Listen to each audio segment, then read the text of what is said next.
Welcome back to part 2 of the Treehouse Brewing Company Hazy IPA homebrew tasting. This one's going to be a good one, so settle in. Definitely some Southern Hemisphere action going on. Bitterness is not bad.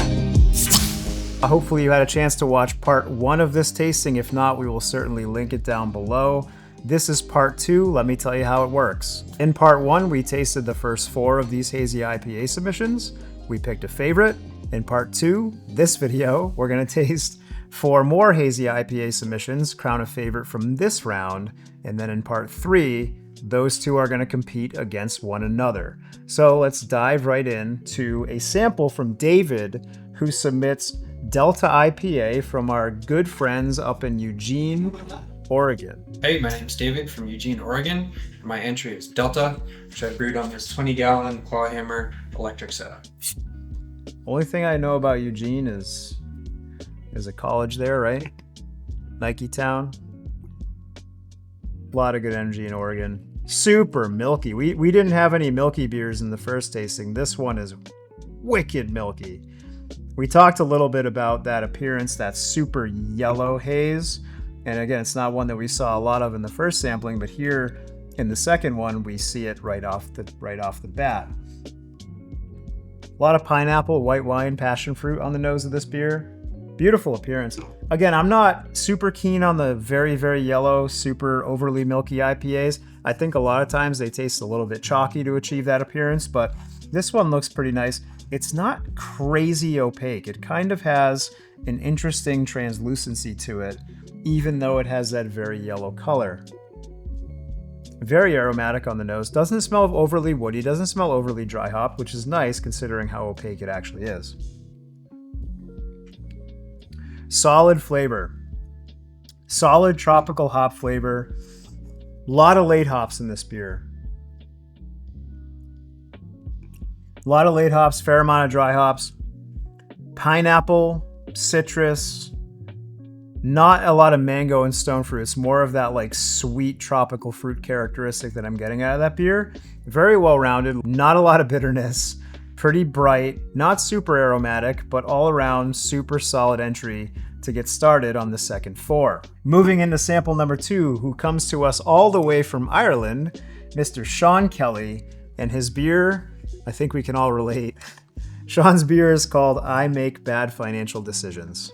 Well, if spending that money makes you happy, Sean, that's a good decision in my book. Hello, my name is Sean Kelly. I'm from Athlone in County Westmeath in Ireland. My homebrew submission is a beer called I Make Bad Financial Decisions IPA, and this is the homebrew setup I used to brew it. Oh yeah, another super yellow beer, not as hazy as sample number 1 from David. Good look though, good color, mild translucency. Not quite as much foam as the first sample. Kind of got an old school nose to it. Getting like some green tea, green apple on the nose. Mild citrus. Again, not a lot of sweet fruit in this one. A little more punchy, acidic fruit. Mild though, surprisingly, on the nose. Mild on the flavor. My feedback to the first 2 samples is as solid as they are. Would be don't fear the kettle hop. The kettle hop can produce juicy saturation, and don't late hop the beer too much. Don't be afraid of bitterness. Bitterness is a flavor, and those of us with seasoned palates really look forward to that flavor. Solid, a little bit muted.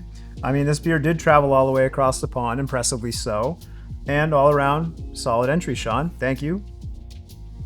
Moving into sample number 3, which is our first can of the tasting, I'm pretty excited about. I don't even know. I'm so spoiled. I don't know how home brewing works in 2024. I'm assuming they have little hand fillers now that you just kind of or maybe he knows someone that's a pro. But anyway, it's cool to see homebrewers getting their beer into cans. That's a luxury that 10, 15 years ago I definitely did not have. So Garrett Allen from Colorado submits Buttal Rubbies. I think. Buttle. Rubbies. I don't know what that means. My name's Garrett, and first of all, thank you, Nate, and the rest of the Treehouse staff for doing this. It's super cool, and I'm really excited to do it. I'm from Bayfield, Colorado, and this is my setup.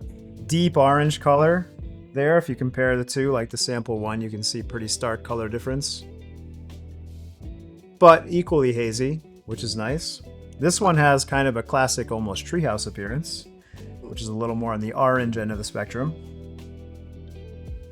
Good nose, getting a little more stone fruit out of this one, a little more rounded tropical fruit.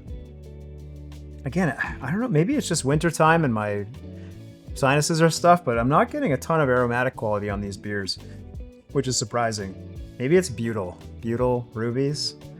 Buttal Rubbies? Yeah, where I'm from we call it Buttal Rubbies. Solid. Guys, I want some bitterness. Bitterness is not bad. And I'm getting like, because I think what winds up happening with some of these beers is when they get a little bit of age on them, that super ephemeral hop character that you get when the beer is fresh, when that goes away, you're left with not much. You're left with just kind of a little bit of malt, a little bit of citrus character, and nothing, no like reason for me to keep going back to that glass. I feel like too often at home, especially like the thought of bitterness, the impression of bitterness is something to be afraid of, and I'm here to tell you that you should not be afraid. All that said, Garrett from Baxfield, Colorado, this is a solid beer, if not a little bit mild to my palate. Moving on to Daniel Kukuk. Sorry if I'm saying that wrong. My apologies. Kukuk. Submits Nebula Nectar. Daniel submits to us from Grosse Pointe, Michigan. Hi there, this is Dan Kukuk from Grosse Pointe, Michigan, and the Motor City Masters Homebrew Club. I hope you enjoy Nebula Nectar, my Hazy IPA that I brewed here in my basement brewery. Cheers. Another super yellow appearing beer. A little more modern on the Hazy IPA spectrum, or I guess more common here in 2024. Can we make beer orange again? I'm just saying. I like orange beer. Nice yellow appearance. This one falls probably, I guess, the second most yellow on the spectrum in today's sampling. Pretty uniform haziness. Not a lot of translucency in this beer. Nice foamy head. I have no complaints. Ooh, this one has like a little bit of, I think I used this descriptor in the last video, like vanilla sugar cookie, orange citrus. Not a lot of tropical fruit. Not a lot of roundness, kind of punchy, acidic citrus. Ooh. Okay. That beer is interesting. So that one toes the line just a little bit. Sometimes when you go for that super punchy citrus, especially with your hop selections, you get to a point where the beer can become, I use the phrase, everyone likes it when they learn it, it's called alliaceous. The beer gets a little bit of onion garlic character. And that taste threshold for a lot of people is like right there. So you can get like incredibly punchy citrus, onion garlic. And this guy like just toes into that little bit of onion garlic character for me.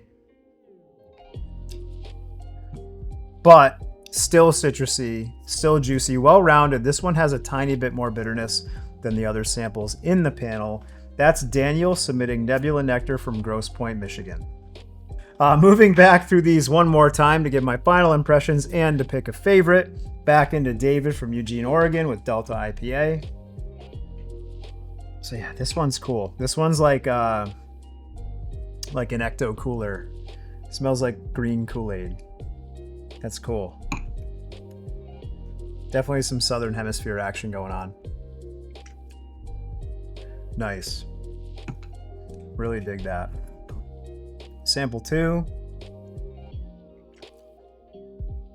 Sean from Ireland. A little more muted. Again, this one not super complex on the flavor profile. Pretty straightforward. A little bit of muted character. Solid all around.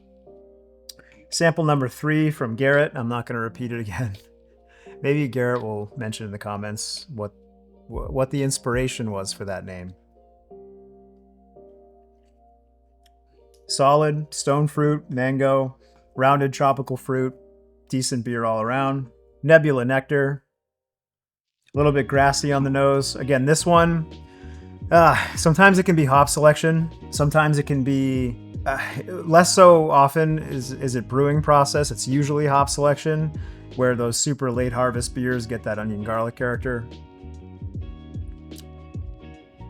But all that said, like, I have a very sensitive palate. 95% of the world might drink that beer and just think like that tastes like punchy orange juice. And I think that Daniel's going to find a lot of friends if he's got that in the kegerator in his brew cave. So with all that said, once again, 4 wonderful examples of Hazy IPA. Definitely want to thank you guys for submitting them. I feel honored having tasted them. Definitely an awesome geographic representation with Sean submitting all the way from Ireland and Garrett, Daniel, and David submitting from across the United States. But in this sampling, the tasting that hit me the hardest and continued to do so throughout the tasting was sample number 1 from David and Eugene. Super modern IPA, really, really bright, aromatic, a lot of complexity, very little oxidation, not muted, well-rounded flavor. David from Eugene, congratulations, you are the winner of this round of 4. And you will compete against Go Big IPA, which was from Washington. So we have a little Oregon versus Washington situation shaping up right now. I'm sure that there's some rivalries left and right in the Pacific Northwest, and now we have one for Hazy IPA. Funny that Washington, Oregon win the Hazy IPA tasting, because I think that they were the first to make kind of a soft style IPA that migrated to the Northeast, and then it's making its way all the way back out to the Pacific Coast. But you guys have to get subscribed to the channel. We're going to do this video one more time. 2 beers, 1 winner. Stay tuned, get subscribed. See you in the next one.